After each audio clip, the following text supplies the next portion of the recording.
Hello students, I welcome you all to today's session. I hope all of you are doing good. So today's topic is the living organisms and their surroundings.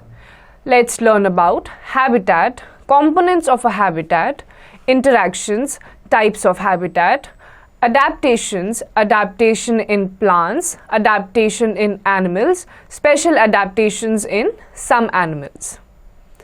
If we look around our surroundings, we can see a variety of living things, such as plants and animals. There are several herbs, shrubs and trees growing in gardens, houses and school compound. We also observe a variety of birds and insects around us. All these are living components of our environment. We also find chairs, tables, blackboard, doors, clothes, soil or land, water bodies, lakes and ponds and air around us. These are called non-living things. We also have sunlight, rainfall, temperature, hotness and coldness and wind. These are called climatic factors. Thus, we are affected by living things, non-living things and climatic factors around us. The physical and biological conditions surrounding an organism form its environment. तो हमारे आसपास आपको बहुत सारी अलग अलग type की चीज़ें दिखाई देंगी जिसमें कि नॉन लिविंग थिंग्स भी होती हैं और लिविंग थिंग्स भी होती हैं. लिविंग थिंग्स जैसे कि आपके प्लांट्स होते हैं, ह्यूमन बींग्स होते हैं, एनिमल्स होते हैं. नॉन लिविंग थिंग्स जैसे कि आपकी सनलाइट हो गई, टेम्परेचर हो गया, क्लाइमेटिक कंडीशंस हो गई. और ये सारे जो कंपोनेंट्स होते हैं ये सारे मिलकर आपका एनवायरनमेंट बनाते हैं. Do you no cheetahs live in varied habitats. They are found in grasslands, desert-like plains, savannas and areas which have tall grass. तो चीताज जो होते हैं वो यूजुअली आपको डेजर्ट-लाइक प्लेन्स में दिखाई देंगे या फिर ऐसे फॉरेस्ट्स में दिखाई देंगे जहाँ पे आपकी ग्रासेस जो होती हैं वो टॉल होती हैं. हैबिtat. We live in towns and cities because these places fulfill our daily needs like food, water and shelter. In fact, all the living things, plants and animals prefer to live in those places that are best suited to their needs. The place where living organisms, plants and animals live in called their habitat. A habitat provides food, water, air, light, shelter and a place for breeding to the plants and animals living in it. In fact, several kinds of plants and animals share the same habitat. For example, the cactus plant grows and survives well in hot and dry areas of deserts. So, the habitat of the cactus plant is the desert. The camel is adapted to survive on very little water for long periods of time. So, the habitat of a camel is also the desert. तो habitat आपका वो phenomena होता है जो आपके environment में होता है. जो प्लांट्स एंड एनिमल्स होते हैं वो ऐसी जगहों पे रहना पसंद करते हैं या फिर वहीं पे सरवाइव कर सकते हैं जो उनके लिए बेस्ट सूटेड होता है. फॉर एग्जांपल, जो आपके पोलर बेयर्स होते हैं वो हॉट रीजन्स में नहीं सर्वाइव कर सकते, इसीलिए ये ऐसी जगहों पे रहते हैं जहाँ पे बर्फ़ होती है. तो ऐसे रीजन जहाँ बर्फ़ होती है, स्नो होती है, वो पोलर बेयर का हैबिटेट होता है. सिमिलरली जो कैक्टस प्लांट होता है वो डेजर्ट लाइक एरियाज में ही आपको दिखाई देगा, वो आपको बर्फीली जगहों पे नहीं दिखाई देगा. तो प्लांट जहां पे सरवाइव करता है वो उसका हैबिटेट होता है. Can you name the habitats of the following organisms? तो अब आपके सामने कुछ ऑर्गेनिजम्स हैं जिनके हैबिटेट्स के नाम अगर आपको पता है तो वेल एंड गुड, आपको वो लिखना है, और अगर नहीं पता है तो आपको सर्च करके आपको यहाँ पे फिल इन करना है. Components of a habitat. Several factors affect the survival of living plants or animals in their habitat. Living things like plants, animals, human beings and microorganisms in a habitat are its biotic components.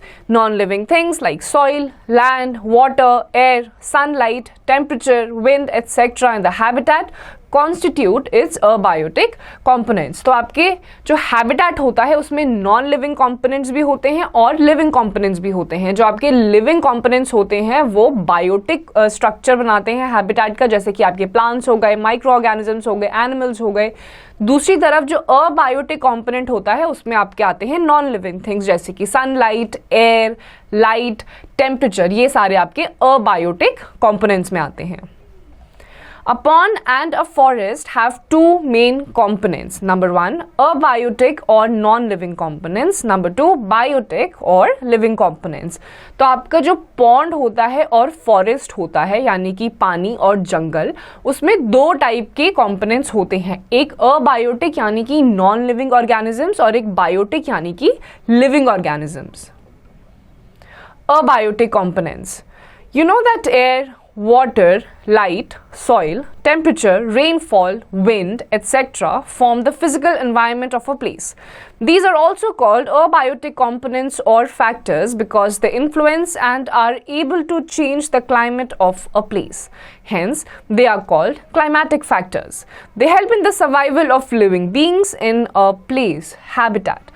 तो आपके जो abiotic components होते हैं जैसे कि rainfall हो गया, wind हो गई, अलग अलग वाटर बॉडीज हो गई, क्लाइमेटिक फैक्टर्स हो गए, तो ये सारे मिलके आपके एक एनवायरनमेंट का या फिर आपके हैबिटेट का जो एनवायरनमेंट होता है उसको एक स्ट्रक्चराइज्ड फॉर्म में फॉर्म करता है. इसीलिए इनको अबायोटिक कंपोनेंट्स या फिर मिला करके क्लाइमेटिक फैक्टर्स भी कहा जाता है.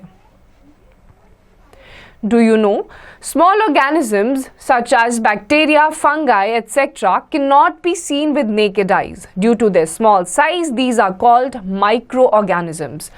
फंगाई, बैक्टीरिया ये बहुत छोटे छोटे बायोटिक कंपोनेंट्स के ऑर्गेनिजम्स होते हैं और ये आपको खुली आंखों से नेकेड आई से नहीं दिखाई देगा क्योंकि ये बहुत ज़्यादा छोटे होते हैं. इसके लिए आपको माइक्रोस्कोप की ज़रूरत होती है और इनको कहा जाता है micro organisms. Activity 1.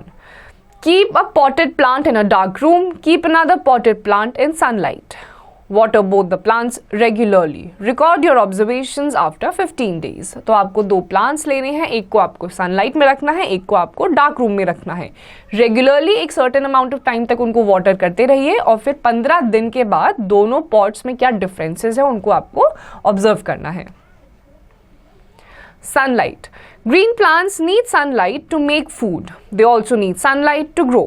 They do not grow in dark places. In the absence of sunlight, the leaves turn yellow. तो आपके plants को grow करने के लिए sunlight की ज़रूरत होती है. अगर आप sunlight नहीं देंगे तो पत्तियाँ जो हैं वो पीला पड़ना शुरू हो जाती हैं. Animals such as earthworms, centipedes, millipedes do not like light or particularly sunlight. They move away from light. These animals are usually found in dark places such as under a log of wood, in a leaf litter or under the ground inside the soil. आपके कुछ ऐसे animals होते हैं जैसे कि earthworms हो गए, centipedes हो गए, इनको लाइट या फिर सनलाइट पसंद नहीं होती तो यूजुअली ये आपको डार्क प्लेसेस पे दिखाई देंगे जैसे कि जहाँ पे बहुत बड़े बड़े हीप्स होते हैं लीव्स के या फिर वुड के लॉग्स होते हैं, ये आपको यूजुअली उन्हीं के नीचे दिखाई देंगे.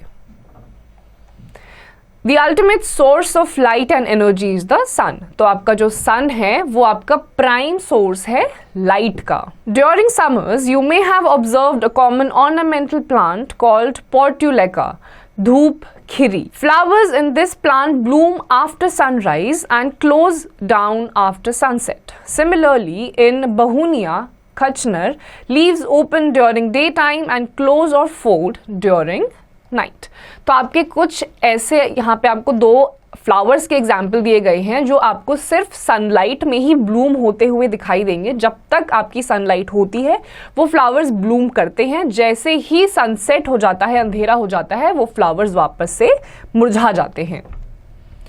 Even the distribution of aquatic plants and animals depends on the amount of light reaching the different depths of the water bodies like lakes, rivers and oceans. आपकी जो aquatic life होती है यानी कि ऐसे plants या फिर ऐसे organisms जो आपके ponds में, lakes में होते हैं, उनका जो life का रहने का तरीका होता है या उनकी कितना लाइफ स्पैन होता है वो भी सनलाइट कितना उन तक पहुंच रही है उसी पे डिपेंड करता है.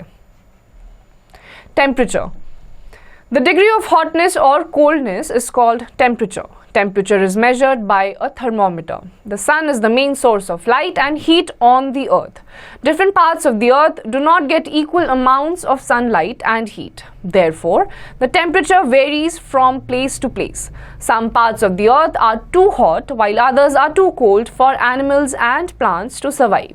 Temperature affects the varieties of plant and animal in a particular habitat. कितनी गर्मी है या फिर कितनी सर्दी है, ये आपका टेम्परेचर आपको बताता है। और टेम्परेचर एक थर्मोमीटर से आप मेजर कर सकते हैं।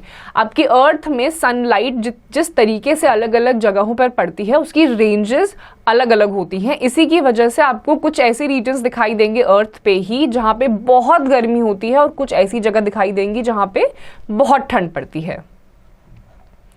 Animals like penguins and polar bears live in extremely cold habitats of Antarctica and the Arctic Circle respectively. Animals like tigers and elephants live in the hot forests of Africa and Asia. Camels live in hot deserts. Pine trees grow in cold hilly regions while the neem tree grows in hot areas. Cactus grows in deserts.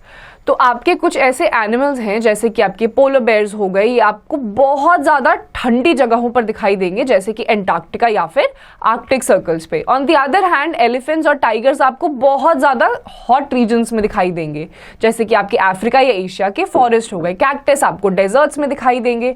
तो ऐसे अलग अलग type के जो आपकी अर्थ में variety of climatic conditions हैं या टेम्परेचर्स हैं, आपको अलग अलग टाइप की स्पीशीज आपको देखने को यहाँ पर मिलती हैं। To chapter 7। हेलो बच्चों, कैसे हैं आप सभी? आई होप आप सभी अच्छे होंगे। तो आज का टॉपिक है division. Learning objectives. Division, divide by repeated subtraction, division on number line, to chapter 8। Hello बच्चों, कैसे हैं आप सभी? आई होप आप सभी अच्छे होंगे। तो आज का टॉपिक है time. Learning objectives: reading time, calendar, ordinary year and leap year. Look at the image of the clock given alongside. The clock has numbers 1 to 12 written on it. It also has many big and small marking on its face. The bigger marking are for hours and the smaller marking are for minutes. Also, we can see two hands in it. The longer hand is called the minute hand and the shorter hand is called the hour hand. ये देखो, ये हमारे numbers लिखे हैं और ये हमारी minute hand है और ये हमारी आवर हैंड है। Right? Reading time. We read time in hours and minutes. A clock usually has 60 marking on its face, in which 12 marking are bigger than the remaining marking. Each marking is for 1 minute. The bigger marking are with, but many countries consider Sunday as the first day of the week. Now, a year has 12 months. Some months have 30 days, some months have 31 days, and February has 28 or 29 days. The first month of the year is January and the last month is December. First month कौन सा होता है? January and last month कौन सा होता है हमारा? December. Look at the calendar. 2024 का कैलेंडर गिवन है। हमारे मंथ्स है जनवरी have 31 days, February have 29 days, March 31 days, April 30 days, May 31, June 30, July 31, August 31, September 30, October 31, November 30 and December is 31 days. Right? Now next, ordinary year and leap year. An ordinary year has Nowadays, the balance of gases in air has been disturbed because of the following reasons. Number 1, reduction of forest area. Number 2, burning of fuel in automobiles. Number 3, production of smoke and harmful gases by different industries. तो आपकी जो air है उसकी जो gases हैं वो present time में काफ़ी डिस्टर्ब्ड है, यानी कि जिस तरीके से वो स्टार्टिंग में प्रेजेंट थी, जिस परसेंटेज में प्रेजेंट थी, वो परसेंटेज अब नहीं है। इसके मेन जो रीजंस हैं वो 3 रीजंस हैं। सबसे पहला रीजंस है रिडक्शन इन फॉरेस्ट, यानी कि बहुत सारी जगहों पर पेड़ पौधे काट दिए जाते हैं जिसकी वजह से एयर का जो गैसेस का फॉर्मेशन है वो वेरी हो जाता है। नंबर 2 पे आता है आपका burning of fuel in automobiles. जो ऑटोमोबाइल वाली इंडस्ट्री है, यानी कि जहाँ पे कार्स बनती हैं, बाइक्स बनती हैं, उसमें जो आपके इंजन से गैस निकलता है उसकी वजह से भी एयर में अलग अलग टाइप के पॉल्यूटेंट्स निकलते हैं। नंबर 3 पे आपका आता है production of smoke and harmful gases from different industries. जो आपकी अलग अलग टाइप की इंडस्ट्रीज होती हैं उसमें से अलग अलग टाइप की गैस एमिशंस होती हैं जिनकी वजह से आपकी जो एयर है वो पल्यूट हो जाती है। तो ये 3 आपके प्राइम रीजंस हैं कि आपकी एयर में जितना भी बैलेंस्ड फॉर्म में गैसेस थी वो अब इम्बैलेंस हो चुकी हैं। The increasing amount of carbon dioxide in air causes an increase in temperature. This phenomenon is known as global warming. This disturbs the balance of nature and ultimately has an adverse effect on us. This problem can be dealt with by planting more and more trees. Trees can utilize this additional amount of carbon dioxide for photosynthesis.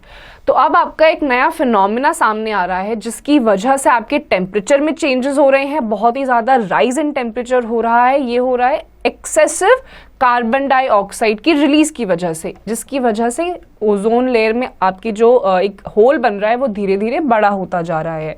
इसी phenomena का नाम है global warming, जो आपके लिए बिल्कुल भी अच्छा नहीं है। और इसका सिर्फ एक मात्र ये सोल्यूशन है कि ज़्यादा से ज़्यादा पेड़ को लगाया जाए, उगाया जाए। जितने ज़्यादा पेड़ होंगे उतनी ज़्यादा जो कार्बन डाइऑक्साइड गैस है वो फोटोसिंथेसिस के प्रोसेस में उसको एब्जॉर्ब कर लेंगे, ग्लोबल वार्मिंग कम हो जाएगी। Do you know? Many plants growing in water do not have roots because there is little requirement for absorption of water. For example, Wolffia. They bear the smallest flowers. Again, there are some in which roots develop only for fixation in the soil. For example, Hydrelia. तो आपके काफ़ी सारे ऐसे aquatic plants होते हैं जिनकी roots नहीं होती हैं। फॉर एग्जाम्पल आपका जैसे हो गया वोल्फिया, इसमें रूट्स नहीं होती हैं। कुछ ऐसे प्लांट्स होते हैं जिसमें स्टार्टिंग में रूट होती है कुछ टाइम के लिए, जब तक के लिए वो सॉइल में अंदर तक बिल्कुल इनबिल्ट नहीं हो जाते, जैसे कि हाइड्रीलिया। Soil. The word soil is derived from solum, which means earthy material. Soil is formed from rocks and is important for the plants. Without soil, most of the plants would not exist. And in the absence of plants, other forms of life would also not exist. Soil consists of the following components. तो soil जो होता है जिसमें आपके earthy components यानी कि अर्थ में जितनी भी चीज़ें प्रेजेंट होती हैं आपके लैंड में, सॉइल में आपकी वो सारी चीज़ें प्रेजेंट होती हैं। ये आपकी प्लांट्स के लिए इंपॉर्टेंट है। अगर सॉइल नहीं प्रेजेंट होगा तो प्लांट्स नहीं हो पाएंगे, प्लांट्स नहीं होंगे तो प्लांट्स से कनेक्टेड जितनी भी चीज़ें हैं जैसे ह्यूमन बींग्स हो गए, एनिमल्स हो गए, वो भी सर्वाइव नहीं कर पाएंगे। नंबर 1, अब हम पढ़ेंगे कि सॉइल में क्या क्या कंपोनेंट्स प्रेजेंट होते हैं। Soil particles of different sizes like stones or gravel, sand, silt, clay. The size of particles of sand is bigger than those of silt and clay particles, but smaller than gravel and stones. तो आपके soil में अलग अलग type के components होते हैं, जैसे कि आपके सॉइल में मिट्टी होती है, ग्रेवल्स होते हैं, स्टोन्स होते हैं, क्ले होते हैं। क्ले जो होते हैं वो सैंड से थोड़े से बड़े होते हैं, साइज में ज़्यादा डिफरेंस नहीं होता है। ग्रेवल्स और स्टोन्स जो होते हैं, ग्रेवल्स आपके छोटे स्टोन्स होते हैं और स्टोन्स उनसे ही थोड़े बड़े पत्थर होते हैं। नंबर 2, ऑर्गेनिक मैटर और हमस। ऑर्गेनिक मैटर और हमस यानी कि जो ऑर्गेनिजम्स होते हैं, अर्थवर्म्स होते हैं, गाय होती हैं आपकी, जब ये अपना एक्सक्रीट करती हैं अपना वेस्ट प्रोडक्ट, तो ये कुछ टाइम के बाद आपका हमस बना देती हैं जो सॉइल में ही जाकर मिल जाता है। Number 3, soil water. आपके सॉइल में कुछ अमाउंट ऑफ वाटर भी होता है अलग अलग कॉजेज की वजह से। Number 4, soil air. आपकी सॉइल में एयर भी प्रेजेंट होता है। Number 5, soil organisms. कुछ ऐसे ऑर्गेनिजम्स जो आपको सिर्फ मिट्टी में ही देखने को मिलेंगे, जैसे कि आपका एक एग्जाम्पल है earthworm. Organic matter, humus, provides fertility to the soil and is formed by the death and decay of plants and animals. तो आपका जो humus है, ऑर्गेनिक मटेरियल जो है, वो आपके लैंड को फर्टाइल बनाता है और ये अलग अलग ऑर्गेनिजम्स या फिर प्लांट्स के जो डेथ रिमेन्स होते हैं उनसे बनता है। Activity 2. Aim to study the relative proportion of soil particles in a soil sample. Materials required: glass cylinder or beaker, soil sample, water. Procedure: Number 1, take soil in a glass cylinder and add water. Number 2, shake the contents thoroughly. Number 3, allow the mixture to settle for some time. Conclusion: the particles will settle according to their size. Stones settle first, then sand and clay. Thus, more or less distinct layers would appear. This experiment may be performed with different soil samples so as to find out the differences in them. तो आपको ये जब activity आप करेंगे, एक sand लेंगे, उसको अलग अलग बीकर्स में डालेंगे या फिर एक बीकर में भी डालेंगे, तो कुछ टाइम के बाद आप ये ऑब्जर्व कर पाएंगे कि जो जितने भी आपका मटेरियल है सैंड का, वो अपने साइजेस के अकॉर्डिंग सेटल होता जा रहा है. जैसे कि छोटे छोटे जो पत्थर होते हैं, ग्रेवल्स होते हैं, वो सबसे पहले सेटल करेंगे, फिर क्ले आएगा, फिर सैंड आएगी. तो इस तरीके से आपको अलग अलग लेयर्स फॉर्म होती हुई दिखाई देंगी. Sandy soil with bigger particles holds little water. Water drains down quickly through spaces in the sand particles. Plants which need dry soil grow well in sandy soil, such as those found in deserts or on sea beaches. Clay has the smallest size of particles and holds water, or water drains very slowly through such a soil. तो आपके जितने भी soil में अलग अलग components होते हैं, वो अपने अपने उनकी अपनी फीचर्स होते हैं, कैरेक्टरिस्टिक्स होते हैं. कुछ ऐसी चीज़ें होती हैं जिनके अंदर से आप वाटर को पास थ्रू नहीं करवा सकते, जैसे कि आपका स्टोन्स हो गया. दूसरी तरफ पे जैसे मिट्टी होती है, उसके बीच से पानी बहुत ही धीरे धीरे पास ऑन होता है, जिसकी वजह से जो सैंड होता है वो काफ़ी देर तक वाटर रिटेन कर सकता है. The best soil for growing plants is one which is a mixture of clay, silt and sand. Such a soil is called a loam soil. तो सबसे perfect जो आपको soil होता है वो loam soil होता है, और इसमें आपकी basically clay, silt और sand present होता है. The plants which are found in swamps are those which can grow in damp and muddy soil. Plants have developed adaptations to grow in such habitats. तो आपके कुछ ऐसे plants जो आपको दलदल वाली मिट्टी में दिखाई देंगे, वो अपने environment के according खुद को इस environment में adapt कर चुके होते हैं. Soil serves several functions, provide anchorage to the plants, provides water and nutrients to the plants, and allows soil organisms like earthworms, bacteria, insects, and burrowing mammals to live inside it. For growing crops, man provides additional manures and fertilizers artificially to the soil, enriching its mineral content.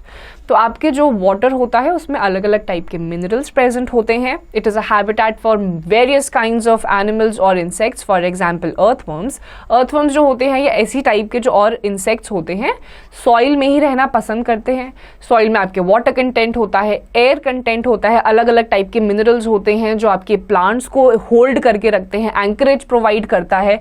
तो आपका जो soil है उसमें अलग अलग तरीके की properties होती हैं जो लाइफ को अपने अंदर पेनिट्रेट करने देती हैं. Do it. Answer these questions. तो अभी तक हमने जितना पढ़ा है उसके बेसिस पे आपसे कुछ क्वेश्चंस पूछे जाएंगे जिनके आंसर्स आपको खुद से देने हैं. Biotic components. The biotic components of the environment are all living beings, whether they are small or big, plants or animals. Some living beings are too small. They can be viewed only under a magnifying glass or a microscope.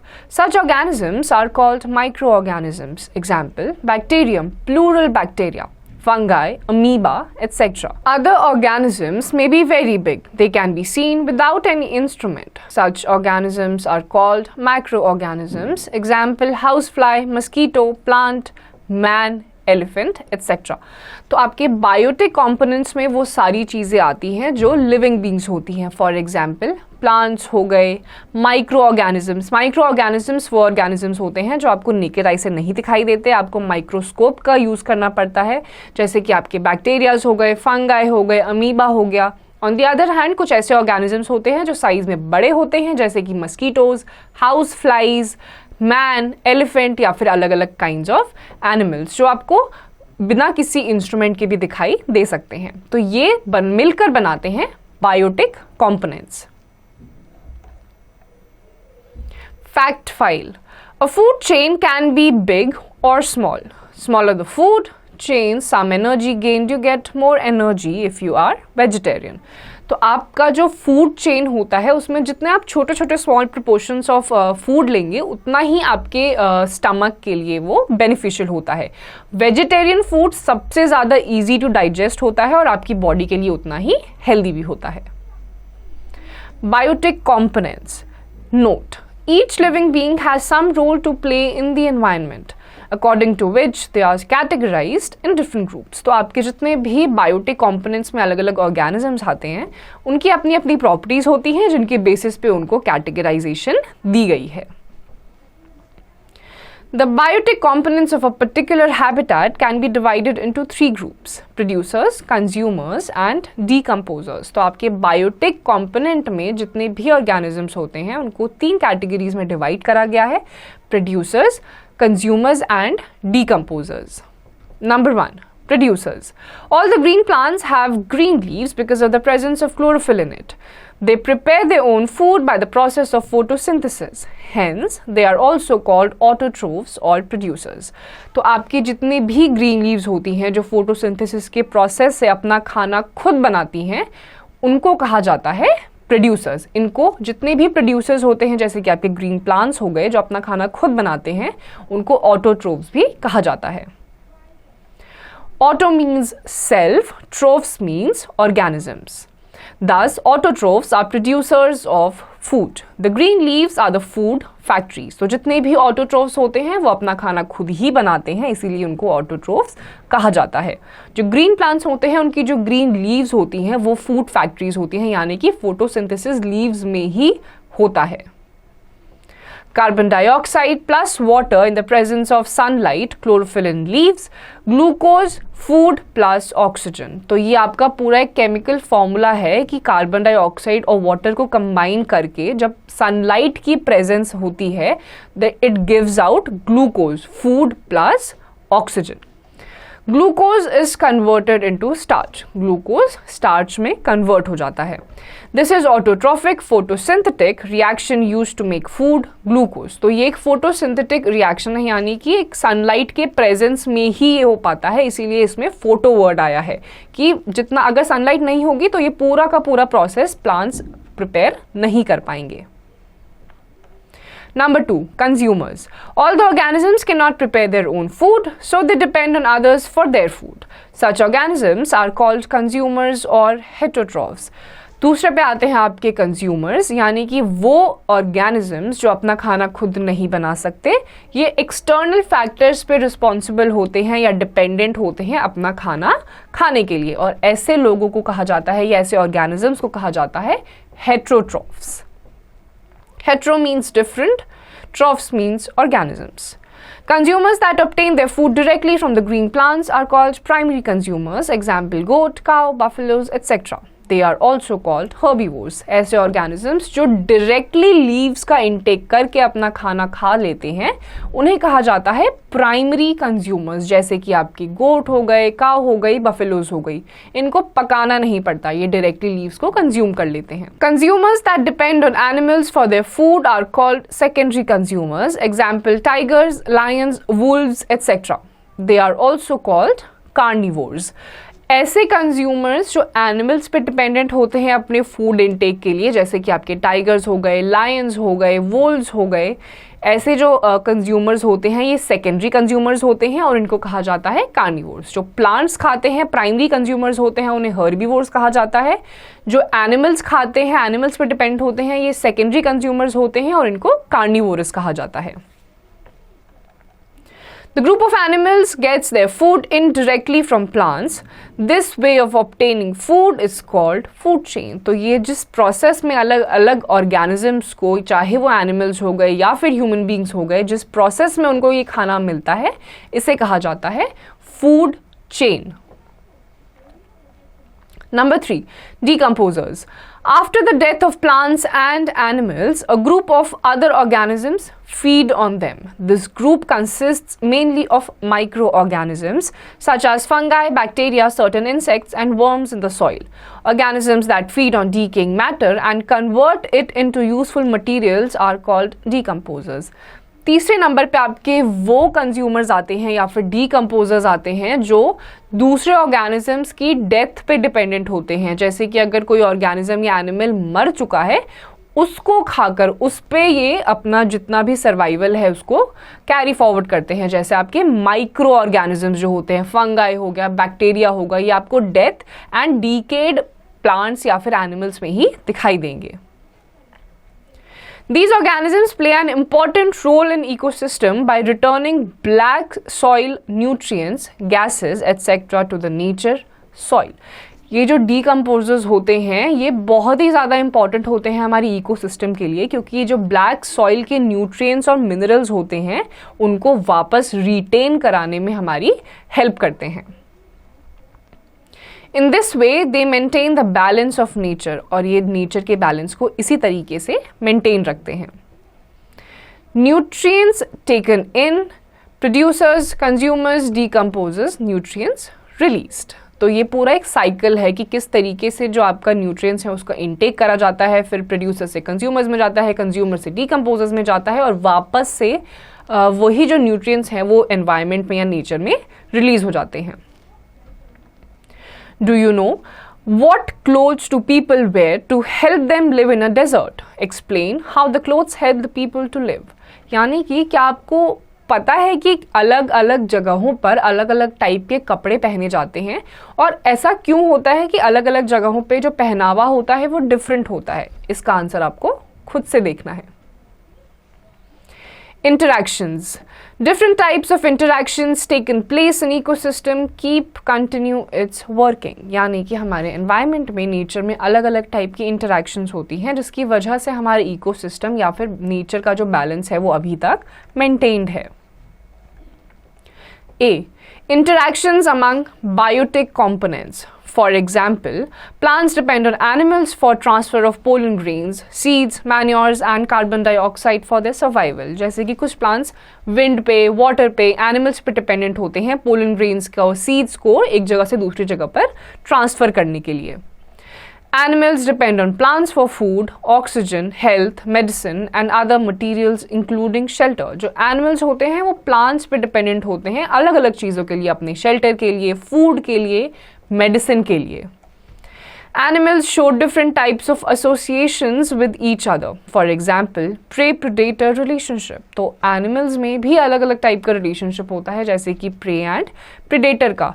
एक जो होता है वो दूसरे पे attack करता है, वो किसी और पे अटैक करता है, तो ये रिलेशनशिप ये चलता रहता है. Animals depending on other animals for food kill them and reduce their population, or on the death of predator the population of prey increases. Example, population of deer in the forest is controlled by tigers and plants on which deer feed. तो कुछ ऐसे animals होते हैं जो दूसरे animals पे अपने food के लिए dependent होते हैं, जैसे कि आपके carnivorous animals होते हैं. ये in a way दूसरे animals की population को control करने में हेल्प करते हैं. जैसे कि डियर की जो पॉपुलेशन है it is controlled because of the tigers. जो टाइगर्स होते हैं वो अलग अलग टाइप के डियर्स या अलग अलग टाइप के एनिमल्स खाते हैं, जिसकी वजह से डियर की जो पॉपुलेशन है वो फॉरेस्ट में कंट्रोल्ड रहती है. B. Interaction between abiotic and biotic components. For example, rainfall helps in moisture retention in soil, which helps in the growth of plants, and water from soil is returned to the atmosphere by transpiration. Also, evaporation from water bodies due to heat returns water to the atmosphere. This forms the water cycle. तो आपकी जो water cycle होती है ये भी एक तरीके से मेंटेन रहती है. किस तरीके से? हीट ज़्यादा होती है वाटर बॉडीज से, वाटर इवेपोरेट होकर ऊपर जाता है, क्लाउड की फॉर्मेशन होती है, रेनफॉल होती है, और वो रेनफॉल के फॉर्म में वही पानी वाटर बॉडी में वापस आ जाता है. तो ये पूरा साइकिल चलता रहता है जिसमें कंजम्पशन भी होता है. कंजम्पशन के बाद वही चीज़ कुछ टाइम के बाद रिलीज होकर नेचर में वापस आ जाती है. There are several such interactions that take place to keep the ecosystem functioning. इसी तरीके से अलग अलग टाइप की इंटरैक्शंस होती रहती हैं जिसकी वजह से आपकी इकोसिस्टम की फंक्शनिंग चलती रहती है. Many kinds of plants and animals live together in a habitat.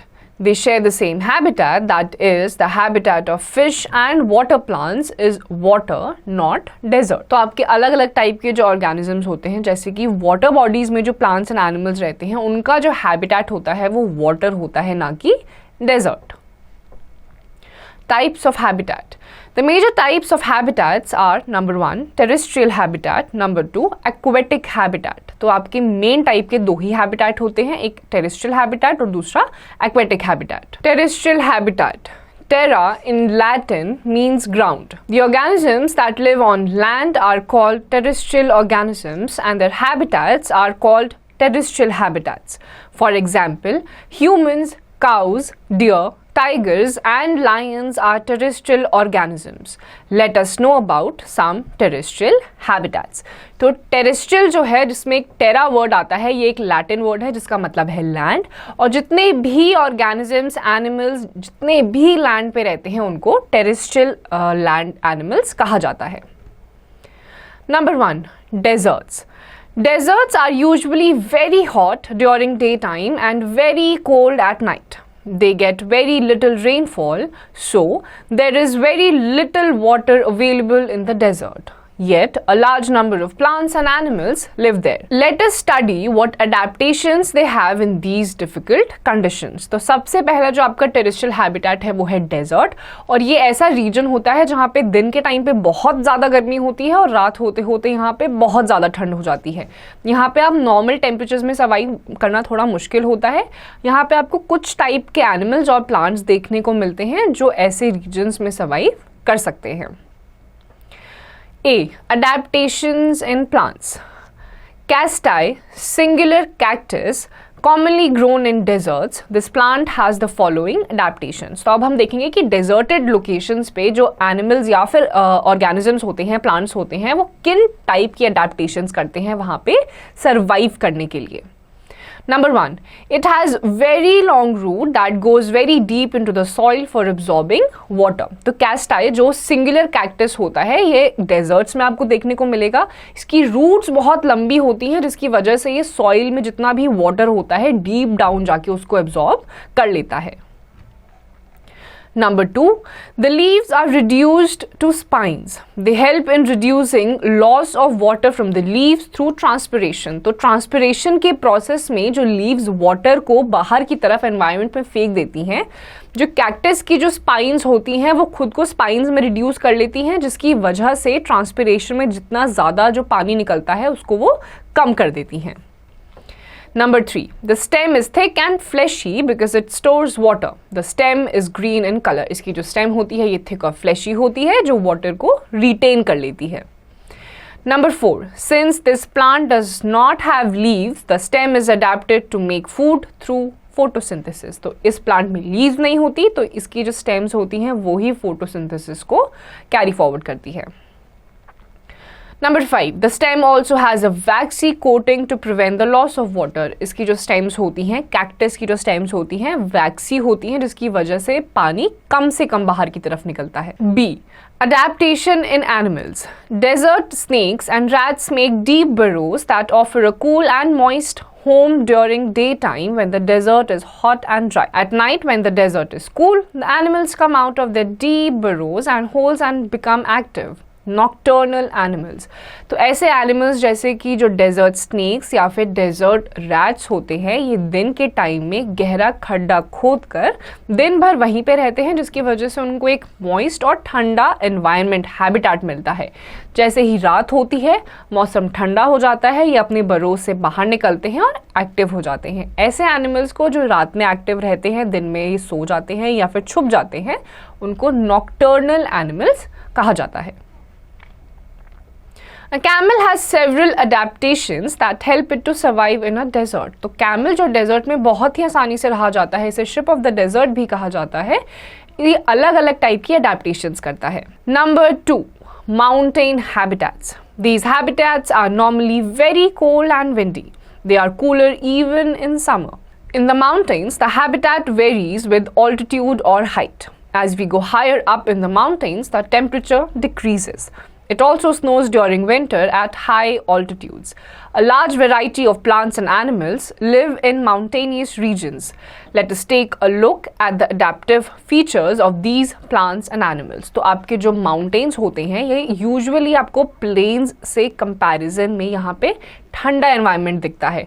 बहुत हवा चलती है, ठंडी हवाएं चलती हैं और सर्दियों में तो रहता ही है ठंडा, लेकिन गर्मियों में भी यहाँ का रीजन आपको ठंडा ही दिखाई देगा कंपैरेटिवली. तो यहाँ के जो एनिमल्स और प्लांट्स होते हैं वो उसी के अकॉर्डिंग सर्वाइव करते हैं. जैसे जैसे एल्टीट्यूड बढ़ता रहता है टेम्परेचर गिरता रहता है। A.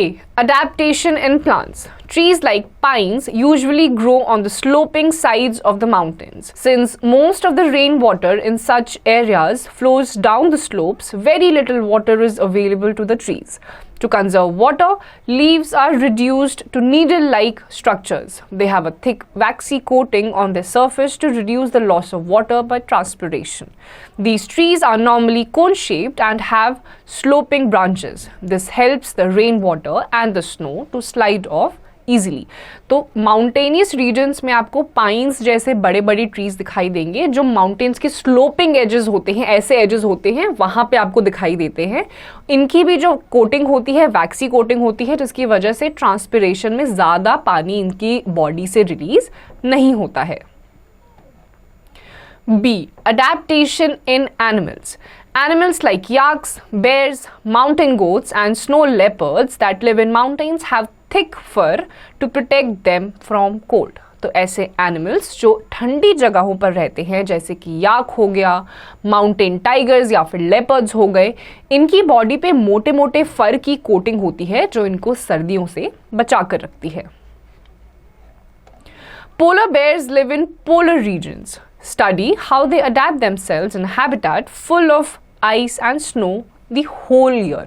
जो पोलर बेयर्स होते हैं वो throughout the region polar regions में रहते हैं। पोलर रीजन्स आपकी अर्थ के वो सर्फेसेस होते हैं जहाँ पे थ्रू आउट पूरे के पूरे साल बर्फ ढकी रहती है।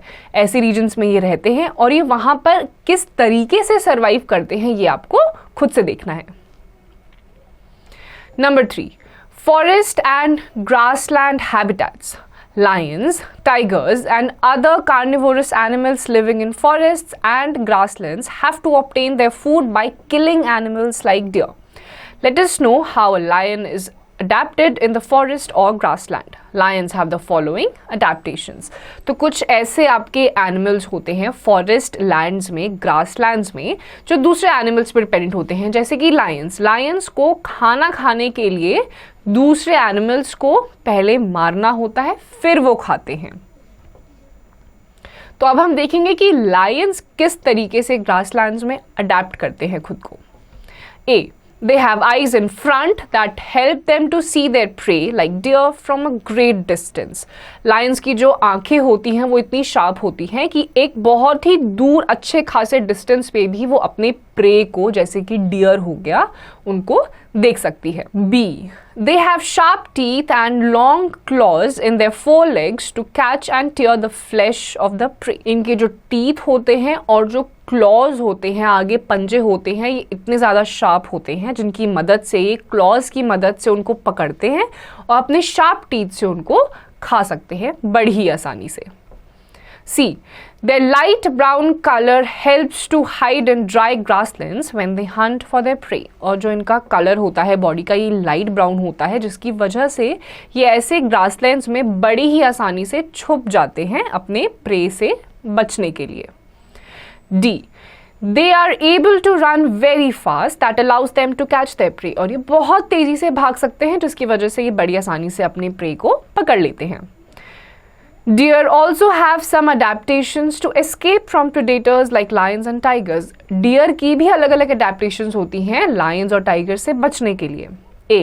They have eyes on the sides of the head which give them a wide range of vision. जो deer होता है उसकी जो आंखें होती हैं वो अपने उसके हेड के साइड में होती हैं, जिसकी वजह से उसको बहुत ही ज़्यादा वाइड रेंज का विजन क्लियर हो जाता है। B. They have long ears to hear the movement of predators. उनके जो कान होते हैं वो बड़े बड़े लंबे लंबे होते हैं, जिसकी मदद से वो बड़ी आसानी से predators की आवाज़ को सुन सकते हैं। C. They can run very fast, thus saving themselves from predators. ये बहुत तेज़ी से भाग सकते हैं जिसकी वजह से ये अपने शिकार से बच सकते हैं। D. Even when they feed, they remain alert to the possibility of danger. और ये हर टाइम फीड करते हुए भी बहुत ज़्यादा सतर्क रहते हैं। Animals living in different habitats need to protect themselves from their enemies. The color of their skin blends with their surroundings. They, therefore, go unnoticed by their enemies. Some of them develop protective color or camouflage. For example, the stripes of a tiger help it to hide in tall grass. The grasses found in grasslands are brownish. which makes them difficult to spot. A chameleon can change its skin color to suit its surroundings. तो अलग अलग type के animal जो होते हैं वो अलग अलग चीज़ें करते हैं खुद को एनिमी से बचाने के लिए. फॉर एग्जाम्पल जैसे कमेलियन होती है गिरगिट, वो अपने एनवायरनमेंट के अकॉर्डिंग अपना रंग बदल सकती है और अपने शिकार से बच सकती है. उसी तरीके से जो टाइगर होता है उसकी जो स्ट्राइप्स होती हैं वो बड़ी ही आसानी से कैमोफ्लाज हो जाता है लंबे लंबे ग्रासेस में. जो ग्रासलैंड्स की ग्रासेस होती है लंबी लंबी वो ब्राउनिश कलर की होती हैं. तो कैमोफ्लाज में होता है आप उसी एनवायरनमेंट में ढल जाते हैं जिसकी वजह से आपका शिकार आपको अननोटिस कर लेता है, यानी कि नहीं देख पाता है. Aquatic habitats. Aqua means water. The organisms like sharks, fishes and lotus live in lakes, ponds, rivers and oceans are called aquatic organisms and their habitats are called aquatic habitats. Aquatic habitat यानी कि वो organisms या फिर plants जो कि पानी में रहते हैं. Aqua का मतलब होता है water, जैसे कि आपके sharks हो गए, fishes हो गए, lotus हो गए, ये सारे के सारे आपके aquatic habitat में आते हैं. Number 1, oceans. The ocean is a huge body of salt water. Fishes live in water bodies and show the following adaptations. तो oceans आपकी सबसे जो बड़ी water body होती है वो होता है salt, यानी कि नमकीन पानी होता है यहाँ पे, और अलग अलग टाइप की जो fishes होती हैं वो अलग अलग तरीके से adapt करती हैं. Number 1, their body is streamlined which allows fast locomotion in water while swimming. जो fishes की body होती है वो streamlines होती हैं जिसकी वजह से ये पानी में बड़ी आसानी से move कर पाती हैं. Number 2, the skin is covered with waterproof scales that protect it from decaying in water. जो इनकी skin होती है वो waterproof skin से बनी होती है जिसकी वजह से पानी में रहने के बावजूद भी इनकी skin खराब नहीं होती. Number 3, fishes have gills that can extract oxygen dissolved in water. जो fishes होती हैं उनके अंदर बॉडी के अंदर गिल्स होते हैं जिसकी मदद से ये पानी से बड़ी ही आसानी से ऑक्सीजन को इनटेक कर लेती हैं. Number 4, swimming is done with the help of fins. और इनकी fins होता है जो बॉडी के बाहर होते हैं इनका बॉडी पार्ट जिसकी मदद से ये बड़ी ही आसानी से स्विम कर सकते हैं. There are some sea animals such as dolphins and whales that do not have gills. They breathe in air through the nostrils that are located in the upper part of their heads. This allows them to breathe in the air when they swim near the surface of water. They can stay inside the water for a long time without breathing. They come out to the surface from time to time to breathe in air. तो आपके कुछ ऐसे aquatic animals होते हैं जैसे कि dolphins and whales जिनके पास gills नहीं होती हैं. इनकी ये nostrils के थ्रू breathe in करते हैं. nostrils इनके head के ऊपर होती है. ये या तो किसी shallow पानी की तरफ आते हैं, जब surface की तरफ आते हैं तब अपना ऑक्सीजन लेते हैं, या फिर पानी से बाहर आकर ये बहुत देर तक पानी के अंदर रह के बिना सांस लिए रह सकते हैं.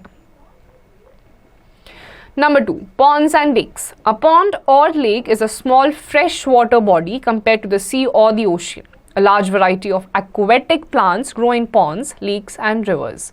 Due to the availability of water, the roots of aquatic plants are either absent or poorly developed. Two common types of aquatic plants are. तो आपके जो ponds and lakes होते हैं ये fresh water bodies होती हैं, sea और ocean के कंपैरिजन में छोटे होते हैं. अलग अलग टाइप के aquatic life यहाँ पे भी रहती है. और ऐसी जगहों पे जो प्लांट्स होते हैं उनकी जो रूट्स होती हैं या तो वो होती ही नहीं है, और अगर कुछ प्लांट्स की रूट्स होती हैं तो वो पुअरली डेवलप्ड होती हैं. अब हम देखते हैं कि अलग अलग टाइप के जो एक्वेटिक प्लांट्स होते हैं उनमें क्या सिमिलैरिटीज़ हैं. ए, free floating plants. These plants float freely on water. For examples, the water hyacinth plant, the lotus plant, the water lily plant and the giant water lily.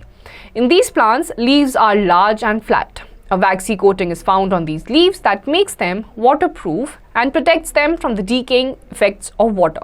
Free floating plants होते हैं जो आपकी surface पे आपको देखने को मिलेंगे, जैसे कि आपका लोटस हो गया, वाटर लिली हो गया. इनकी जो कोटिंग होती है ये वैक्सी होती है जिसकी वजह से ये बहुत ही आसानी से जो पानी होता है सरफेस से लेकर अपने अंदर एब्जॉर्ब कर लेते हैं. B. Submerged plants. These plants remain completely submerged in water, for example, Hydrelia and Vallisneria. In submerged plants, such as Hydrelia and Vallisneria, the leaves are thin and ribbon-like. This allows water current to pass through without damaging the leaves.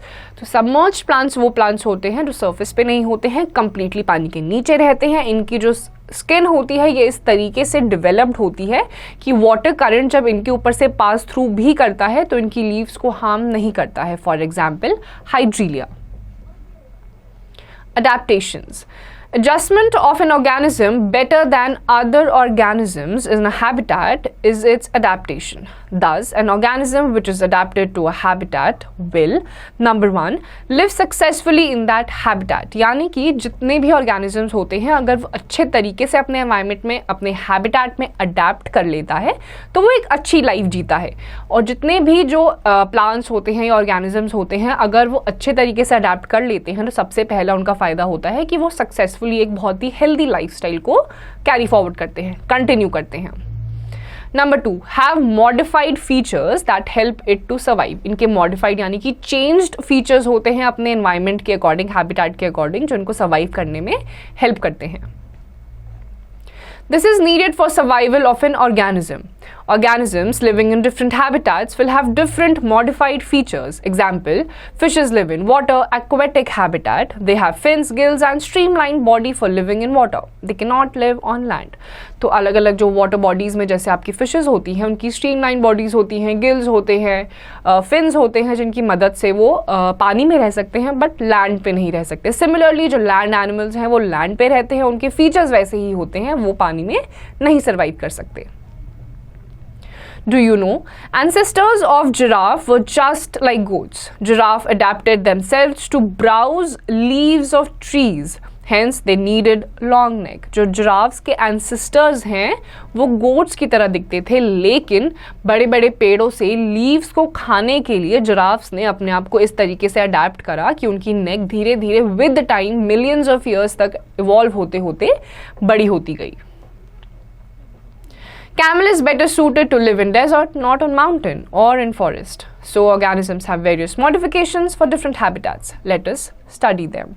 तो अलग अलग जो animals होते हैं जैसे कि deserts में जो camels होते हैं वो deserts में ही रह सकते हैं, वो अलग दूसरी जगह पे जैसे mountains हो गए, hills पे, वहाँ पे नहीं रह सकते. Adaptations do not take place in a short time. They take thousands of years to happen. When there are changes in abiotic factors, climatic factors, weather, etc., the animals that change themselves survive, while those which do not change themselves die. Some changes or adaptations are for short term, others may be for long term.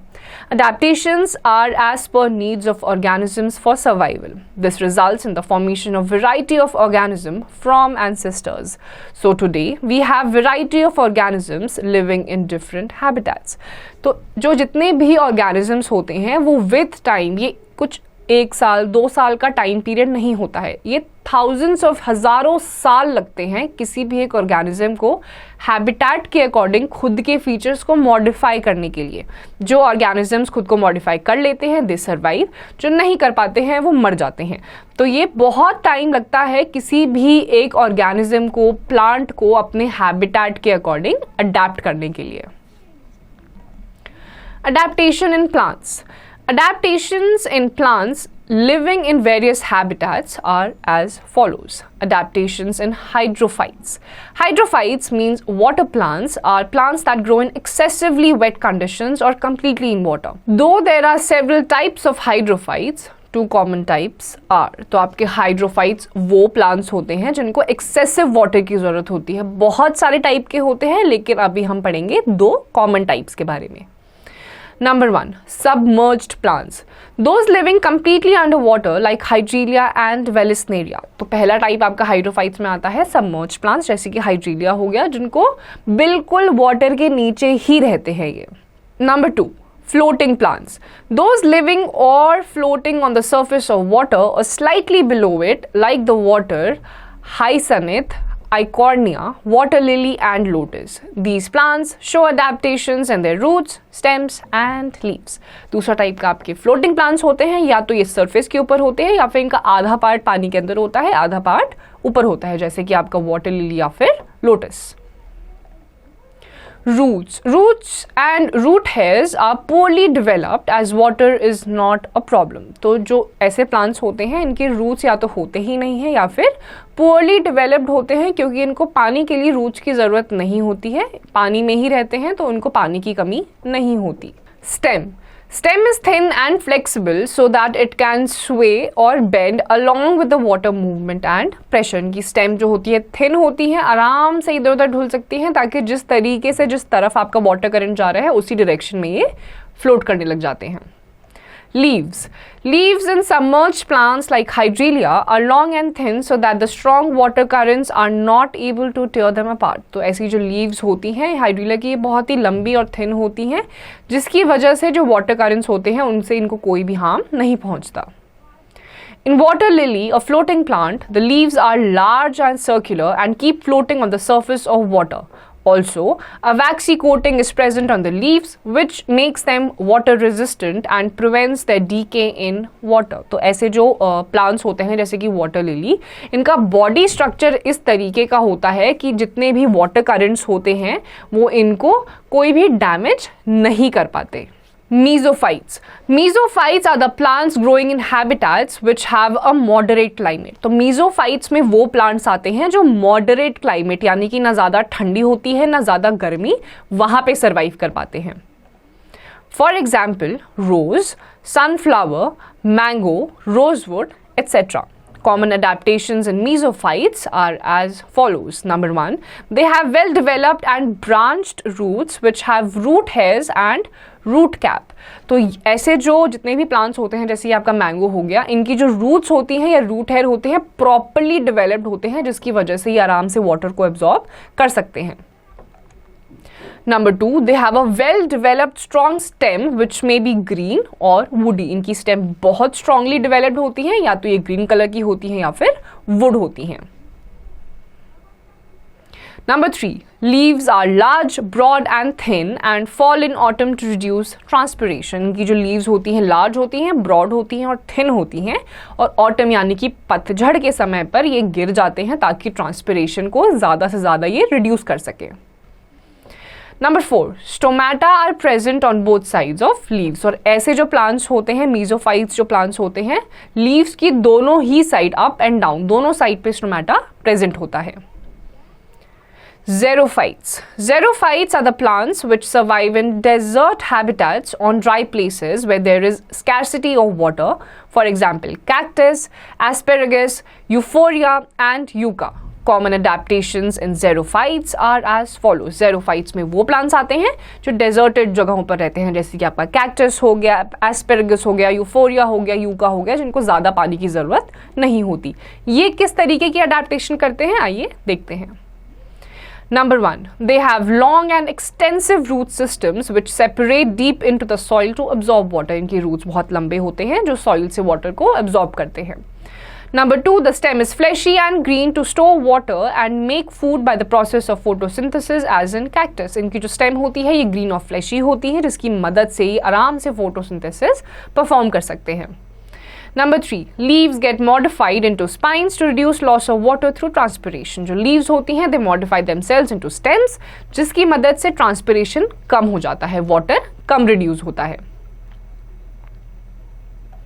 Number 4, leaves have a layer known as cuticle to prevent loss of water. जो leaves होती हैं उस पर एक layer होती है जिसको cuticle कहा जाता है, जिसकी मदद से पानी कम से कम निकलता है. Number 5, stomata are few in number and remain sunken or are covered with fine hairs. जो stomata होता है इनका number कम होता है और ये fine hairs में covered रहते हैं. Mountainous plants. Mountains generally have a very cold and windy climate. In some areas, snowfall may take place during winters. Mountains बहुत ही ठंडी जगह होती हैं और कुछ जगहों पर बहुत ज़्यादा बर्फ भी पड़ती है. Trees in these regions are cone-shaped. They have sloping branches and needle-like thin leaves. For example, pine and deodar, which are found in mountains, have such branches and leaves. Snow and rainwater can slide off their sloping branches easily. तो ऐसी जगहों पर जो plants होते हैं वो आपको लंबे लंबे कोन शेप्ड और स्लाइडिंग फॉर्म में दिखाई देंगे, जिसकी मदद से जो बर्फ होती है वो इन पे टिकती नहीं है. Do you know octopus have great eyesight? They can change color to blend with their surroundings. जो octopus होती है उनकी eyesight बहुत ही ज़्यादा strong होती है और ये अपने environment के according अपना color change कर सकते हैं. Activity 3. Take a potted cactus plant and a potted garden plant. Use 2 polythene bags to cover the plants. Tie the mouths of the bags. Leave them in the sun and observe them after a few hours. What do you observe? Are there equal amounts of water in the 2 polythene bags? तो आप 2 अलग अलग type के plants लेंगे, एक है cactus plants और एक है गार्डन प्लांट. अलग अलग पॉलीथीन में इसको डाल दीजिए, सनलाइट में छोड़ दीजिए. कुछ टाइम के बाद आपको दोनों में ये ऑब्जर्व करना है कि क्या दोनों पॉलीथीन बैग में सेम अमाउंट ऑफ वाटर है या नहीं. Adaptations in animals. Adaptations in animals living in different habitats are as follows. Aquatic animals. Animals living in water are called aquatic animals. For example, fish, octopus, whale, crabs and lobster. Some adaptations in aquatic animals are as follows. तो जो पानी में रहने वाले जानवर होते हैं उन्हें aquatic animals कहा जाता है और ये भी अलग अलग टाइप की adaptations करते हैं वाटर में सर्वाइव करने के लिए. Number 1. The animals like fish have streamlined body. Such a body reduces friction and helps in swimming. जो fishes होती हैं इनकी streamlined body होती है जिसकी मदद से ये बहुत ही आसानी से friction create करके locomotion करती हैं, यानी कि पानी में इधर उधर घूम सकती हैं. Number 2. Fins in fish help in swimming. जो fin होता है इनका एक body part उसकी मदद से ये swim करते हैं. Number 3. To prevent rotting and decay, the animals develop special covering like scales, waxy coating, etc. इनकी जो skin होती है ये waxy coating अलग टाइप का एक skin बना लेती है जिसकी मदद से ये पानी में इनकी skin खराब नहीं होती. Number 4. Special breathing organs like the gills in fish are present. Fishes के body के अंदर gills होते हैं जिनकी मदद से ये breathe करते हैं. Amphibians. The animals which are adapted for surviving both on land and in water are called amphibians. ऐसे animals जो land पे भी रह सकते हैं और water में भी उनको कहा जाता है amphibians. Some common amphibians are frog, toad, salamander, etc. They exhibit the following adaptations. Number 1. The skin in moist and slimy to help in respiration.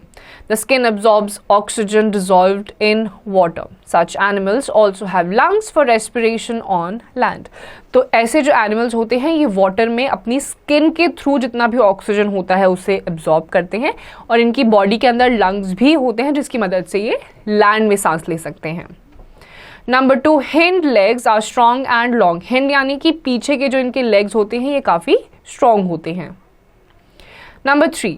They have webbed feet for swimming. इनके जो feet होते हैं ये webbed structure में होते हैं जिसकी मदद से ये स्विम कर पाते हैं.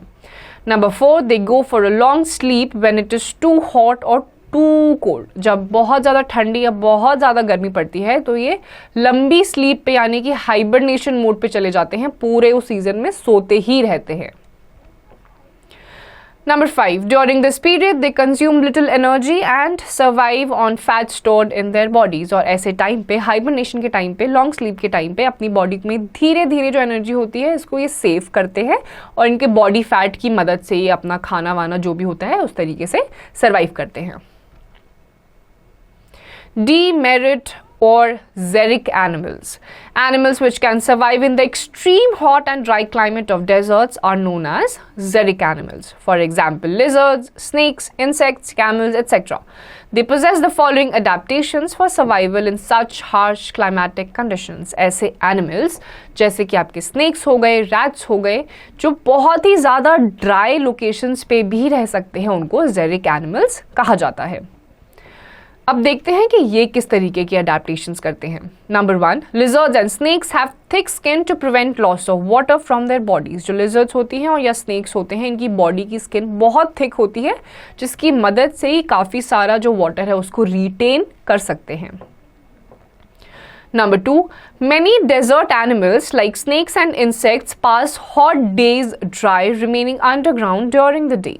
They come out only at night. और ऐसे insects या फिर snakes दिन के टाइम में अपना एक गड्ढा करके नीचे की तरफ रहते हैं, जैसे ही रात होती है, ठंडा हो जाता है मौसम, तब बाहर आ जाते हैं. Camel, also known as the ship of the desert, has several adaptations that help it to survive in the desert. Number 1, a camel has long legs which help to keep the upper part of the body away from the heat of the sand on the ground. तो camel की जो legs होते हैं बहुत लंबे लंबे होते हैं, जिसकी मदद से जितना भी हीट ग्राउंड से आ रहा होता है वो इनकी बॉडी तक या तो पहुंचता ही नहीं है या फिर बहुत देर से पहुंचता है. After drinking water once, it can live for many days without water. एक बार पानी पीने के बाद बहुत दिनों तक बिना पानी के सर्वाइव कर जाता है. A camel excretes a small amount of urine and its dung is dry. जो कैमल होता है इसका यूरिन बहुत कम ये यूरिन एक्सक्रीट करता है और इसका जो डंग होता है वेस्ट प्रोडक्ट होता है ये ड्राई होता है. Do you know the place where the rivers join the sea are called estuary? Here the salt water of rivers. There are certain animals adapted to live in an estuary. तो ऐसी जगह जहाँ पर rivers और join मिल जाते हैं उनको estuary कहा जाता है. ये बहुत बड़ी बड़ी water bodies होती हैं जहाँ के plants and animals उसी water body के according खुद को adapt कर लेते हैं. A camel does not sweat. Camel को पसीना नहीं आता है. Its feet have thick pads which protect it from the hot desert sand. इनकी feet पे थिक पैड होता है जिसकी मदद से ये सैंड की गर्मी को अपने तक नहीं पहुंचने देते. A camel has long eyelashes which do not allow flying sand to reach its eyes in a sandstorm. जो कैमल होता है इसकी आई लैशेस बहुत लंबी लंबी होती हैं जिसकी मदद से इसकी आंखों में एक तूफान के टाइम पे मिट्टी नहीं घुसती है. A camel can close its nostrils so that sand does not enter the respiratory system during a sandstorm. Camel जो होता है वो अपनी नॉस्ट्रल्स को क्लोज कर सकता है ताकि सैंड स्टॉर्म के टाइम पे इसकी रेस्पिरेटरी सिस्टम में मिट्टी ना घुसे. Fat stored in its hump acts as a food reserve. जो कैमल का हम्प होता है वो एक फूड स्टोरेज की तरह काम करता है जिसकी मदद से ये काफ़ी दिनों तक बिना खाए भी रह सकता है. Animals in extremely cold climate. Animals like polar bears and penguins live in very cold places. Polar bears have thick fur to survive the cold climate. Penguins have oily, waterproof feathers and a thick layer of skin to maintain body temperature in the cold climate. Polar bears जैसे animals जो बहुत ज़्यादा extreme cold climate में रह सकते हैं, इनकी जो body होती है ये thick fur से covered होती है जिसकी मदद से इनको ठंड नहीं लगती. Penguins have the habit of staying in a group to remain warm. Animals living in such cold regions have a thick layer of fat called blubber under their skin, which acts as an insulator and does not allow the body heat to escape. जैसे penguins होते हैं ये group पे चलना पसंद करते हैं ताकि ये हमेशा गर्म रहे, वार्म रहे. इनकी स्किन के नीचे एक फैट की लेयरिंग होती है जिसे ब्लबर कहा जाता है, which acts as an insulator. इनकी बॉडी से जितनी भी हीट होती है वो उसको escape यानी कि बाहर निकलने से रोकता है. Aerial or volant animals. Animals which are adapted for the aerial mode of life. Flying animals are known as volant animals. Aerial यानी कि जो fly कर सकते हैं, ऐसे animals को volant animals कहा जाता है. Common volant animals are birds and bats. They exhibit the following adaptations. Number 1, such animals have a streamlined body which is covered with feathers. तो ऐसे जो animals होते हैं जो fly कर सकते हैं volant animals, इनकी streamlined body होती है, feathers से covered रहती है जिसकी मदद से ये बड़ी आसानी से fly कर सकते हैं. Number 2, their forelimbs are modified into wings which help them to fly. Forelimbs यानी कि आगे की जो limbs होती हैं, they act as the feathers या फिर flight जिसकी वजह से ये carry forward कर पाते हैं. Number 3, they have hollow, light, spongy bones with air cavities. जो इनकी bones होती हैं hollow होती है, spongy होती हैं जिसकी मदद से बहुत सारी air को ये cavity में अपना captivate कर पाता है. Number 4, they have well developed sense organs and nervous system. इनके जो nervous system होते हैं ये well developed यानी कि अच्छी तरीके से developed होते हैं. Number 5, they have lungs for respiration और respiration ये अपने lungs के through करते हैं. Animals living in grasslands. The land areas dominated by grasses with a few trees or shrubs are called grasslands. Since the color of the surrounding is light brown, generally animals have light brown color. तो ऐसे land जहाँ पे बहुत सारे अलग अलग types of trees और shrubs होते हैं, बहुत सारे नहीं होते हैं, few in number होते हैं, इनका color usually light brown होता है, तो यहाँ के जो animals होते हैं वो भी इसी color के होते हैं. Fact file. Seals are amazing creatures underwater. Once a seal plunges underwater, its heartbeat drops so that each lung full of air lasts for a long time. Seals can even sleep underwater, coming up to the surface every 10 minutes or so for breathing air. जो seals होती हैं under water creatures होते हैं, जैसे ही under water जाते हैं इनकी heart beat drop हो जाती है, जिसकी मदद से इनके लंग्स में जितनी भी एयर होती है वो धीरे धीरे एस्केप करती है. सील्स जो होते हैं वो बड़ी ही आसानी से अंडर वाटर स्लीप भी कर सकते हैं. सांस लेने के लिए ये सरफेस पे आते हैं. The trees have very long, deep roots to hold them tightly to the soil. The tree trunk is long so that the leaves are at a height to prevent them from being eaten by the animals. The branches are flexible to prevent them from breaking when strong winds blow. Lion, tiger, elephant, giraffe, deer, zebra, etc. are the animals found in grasslands. तो ऐसे जो grasslands होते हैं इनकी trees बहुत लंबे लंबे होते हैं ताकि जितने भी animals हैं वो trees से आसानी से पत्ते ना खा पाए. The animals which feed only on plants are called herbivores, for example, deer and giraffe. The animals which eat other smaller animals are called carnivores, for example, lion and tiger, etc. ऐसे animals जो सिर्फ plants खाते हैं उन्हें herbivores कहा जाता है और ऐसे animals जो दूसरे animals खाते हैं उनको carnivores कहा जाता है. The carnivores dominate the jungle and are always on the lookout for small or weak animals whom they can kill for food. The animal which hunts other animals for food is called the predator, and the animals which are hunted by predators are called the prey. The features of both the predator and the prey are suited to their needs. तो जितने भी जंगल में carnivores होते हैं या फिर herbivores होते हैं अलग अलग चीज़ों पे डिपेंडेंट रहते हैं और खुद को बचाने के लिए भी अलग अलग टाइप के अडेप्टेशंस करते हैं, और जो प्रे होता है या फिर प्रेडेटर होता है वो भी अटैक करने के लिए अलग अलग टाइप की अडेप्टेशंस करता है. A lion is a predator, therefore its hooves are padded so that it can silently attack an animal from behind. Its big claws are hidden inside its toes but come out when it attacks. Its eyes are in front of its head to see its prey clearly from very far. Its teeth are big and pointed to tear into the flesh of its prey. जो Lions होते हैं वो predator होते हैं, इसीलिए इनके जितने भी पैर होते हैं ये पैडेड होते हैं ताकि जब ये वॉक करें तो प्रे को पता ना चले.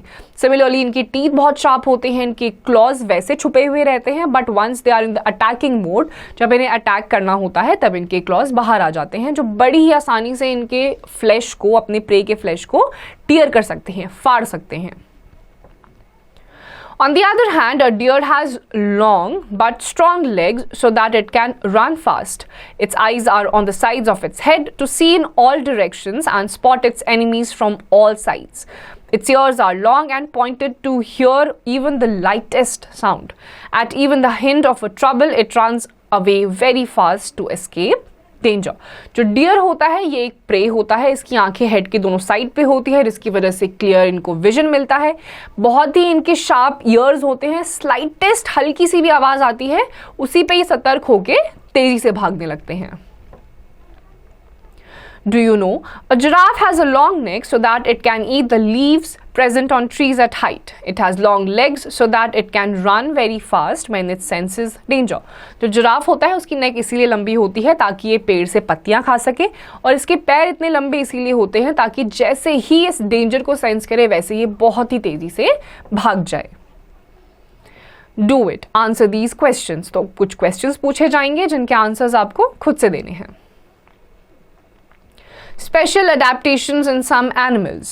Some animals exhibit special adaptations for protection, movement and feeding. तो अलग अलग टाइप के animals अलग अलग टाइप की adaptations करते हैं सर्वाइव करने के लिए और फीड करने के लिए.